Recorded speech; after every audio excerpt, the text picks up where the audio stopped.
এয়া ৰাইজ কল মাহঁতে চুঙা পুৰিছে। চুঙা খাব মাতিলে মাহঁতৰ ঘৰলে।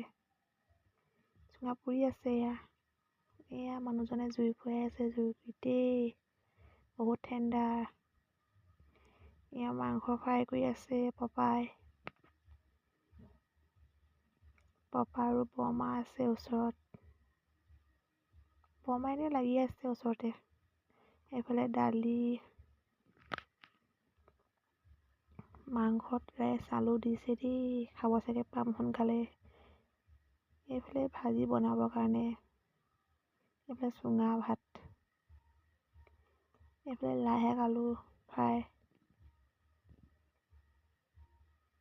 এয়া অলৰেডি খাব হ'লেই আমাৰ ভাত। চবেই মিলি জুলি খাই আছোঁ এইফালে পিতকুলিবোৰৰ লগতে খাইছোঁ ভাত আমি আমাৰ ঘৰলৈ আহিবলৈ দেৰি হৈছে সেইকাৰণে ঘৰলৈ ঘূৰি অহাকৈ গৈছোঁ যে সেইকাৰণে